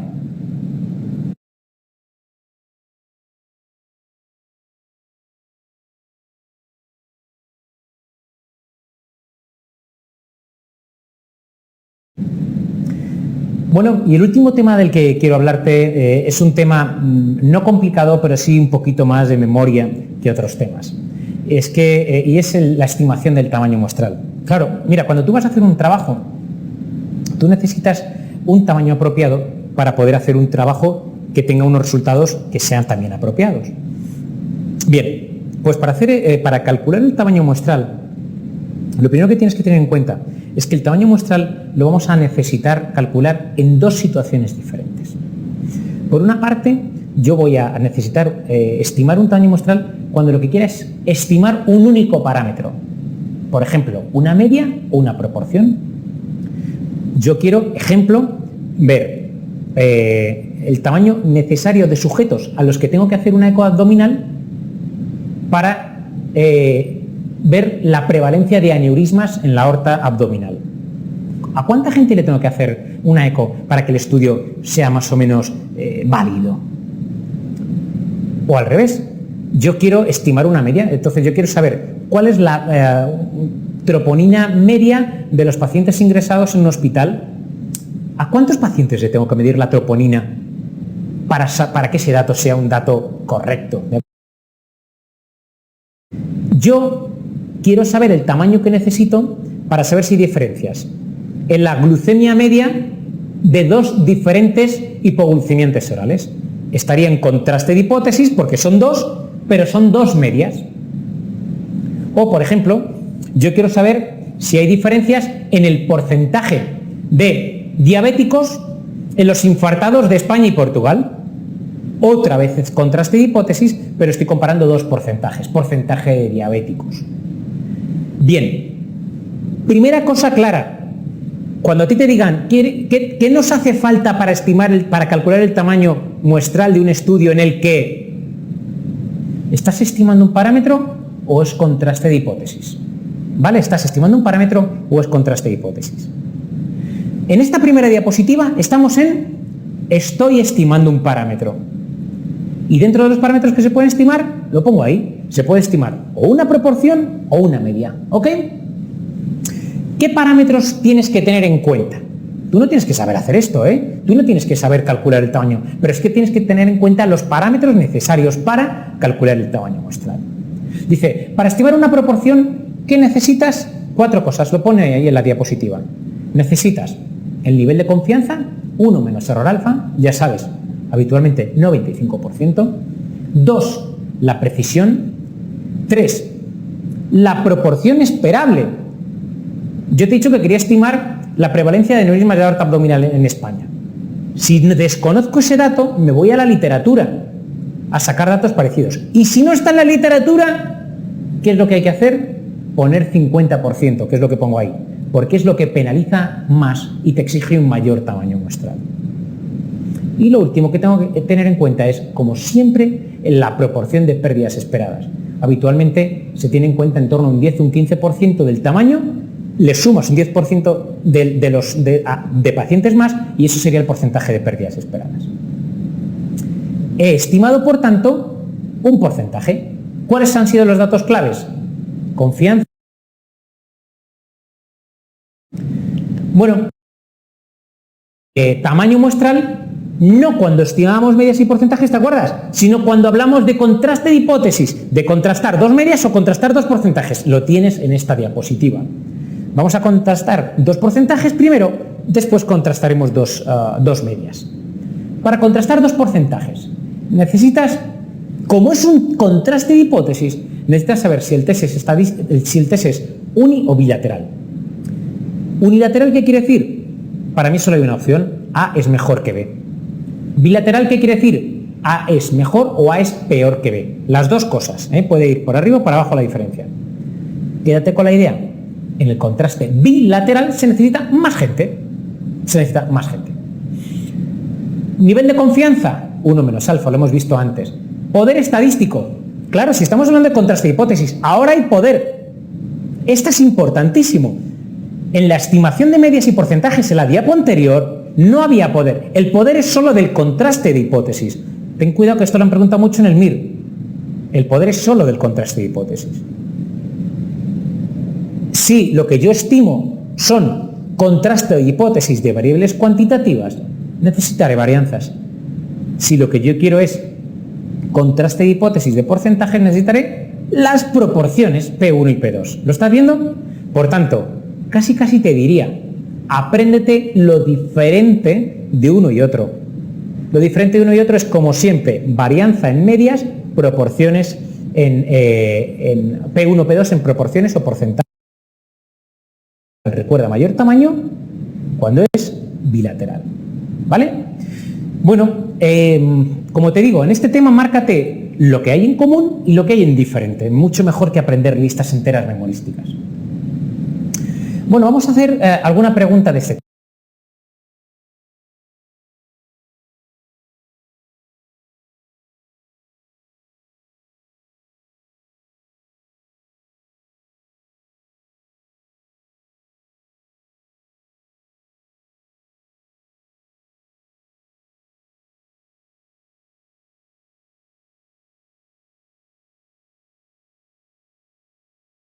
Tema dice, para el cálculo del tamaño muestral, en un estudio descriptivo en el que la variable de interés es dicotómica,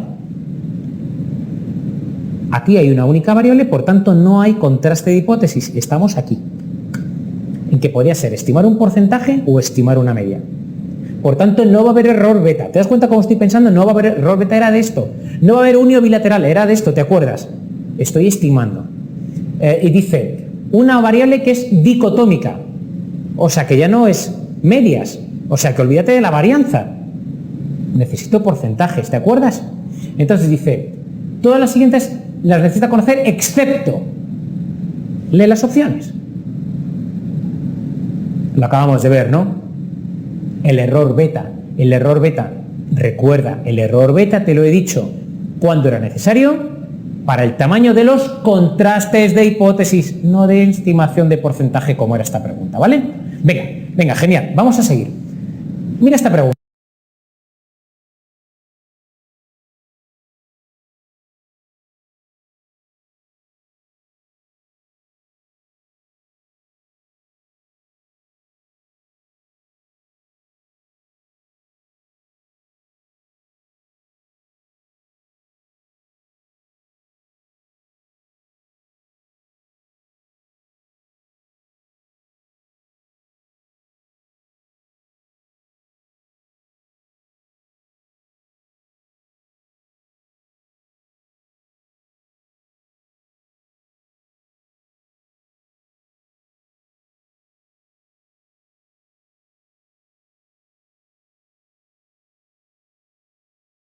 Dice, ¿cuál de las siguientes situaciones sugiere que necesitará un menor tamaño muestral para alcanzar los objetivos del ensayo clínico? ¿Cuál de las siguientes necesitas menos muestra? Dice, leo contigo y luego los pensamos. 1. Un ensayo clínico que intenta evaluar la diferencia de mortalidad en un grupo de tratamiento frente a placebo en el que la mortalidad del grupo placebo es muy baja. Mortalidad muy baja, ahí me haría falta un tamaño muestral grande, pequeño. Ahora vemos. 2. Un ensayo clínico cuyo objetivo es evaluar la capacidad de un nuevo tratamiento para reducir la tensión arterial, en el que se producirá mucho error aleatorio en la medida de la tensión arterial. 3. Un ensayo en el que se pretende evaluar el efecto de un inmunosupresor sobre la dosis acumulada de esteroides en pacientes diagnosticados de arteritis de células gigantes, en el que se intenta demostrar diferencias de dosis pequeñas entre ambos tratamientos, entre ambos grupos de tratamiento. Y la última, un ensayo clínico en el que usted asume una probabilidad de error alfa de 0,1 en vez de 0,05. ¿Qué opinas? Bueno, nos estamos poniendo nerviosos, ay qué difícil, y llega la última opción y dices, madre mía, ay qué fácil. Te están diciendo que en qué situación necesitarías tú un menor tamaño muestral. Necesitarías un menor tamaño muestral en la opción 4. ¿Por qué? Porque te permites un error alfa mayor, en vez de 0,05, de 0,1. Por tanto, esa sería la situación que habría que marcar, ¿vale?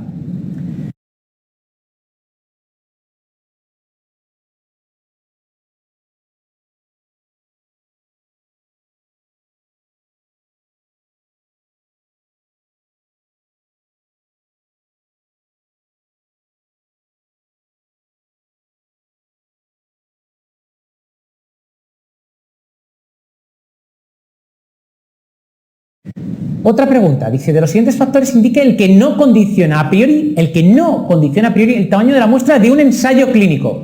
Amigo, el ensayo clínico no es estimar una media, un porcentaje. Estimar un ensayo clínico es un contraste de hipótesis. Fármaco A, fármaco B y ver qué pasa. Luego aquí, vete pensando en beta, aquí, vete pensando en contraste uni o bilateral, vete pensando. Dice, ¿cuál de los siguientes no condiciona? Dice, 1, la magnitud de la diferencia que se desea o que se intenta encontrar. 2, el nivel de enmascaramiento de los tratamientos de estudio. 3, la variabilidad del parámetro de medida. Y 4, el nivel de protección frente al error tipo 1. ¿Cuál de las cuatro opciones no condiciona a priori el tamaño de la muestra? Bueno, de algo de lo que no hemos hablado para nada en este tema y por tanto no lo condiciona. Es la opción 2, correcto, ¿vale? Es el nivel de enmascaramiento. Bueno, pues como estás viendo, con esta pregunta que acabamos de hacer ya terminaríamos el tema 17, el tema de tamaño muestral, y con él la videoclase de primera vuelta. Deseo que te haya sido útil. Quiero recordarte que la forma de hacer esta asignatura es con la videoclase, con el manual y con muchas horas de desgloses. Tienes que trabajar los desgloses para tener ese olfato MIR de cómo te preguntan y cómo se solucionan las cosas. La estadística y la EPI para el MIR son sencillas. Piérdeles el miedo. Te tienes que ir a por ellas, primero a los desgloses, luego ve la videoclase o asiste a clase si puedes, estudia el manual y vuelve a hacer los desgloses después. Vas a ver no solo que aciertas, sino vas a saber que entiendes por qué esa es la opción correcta y por qué no. Te deseo mucho ánimo con el estudio de esta asignatura que es clave para afrontar un MIR de éxito. Muchas gracias.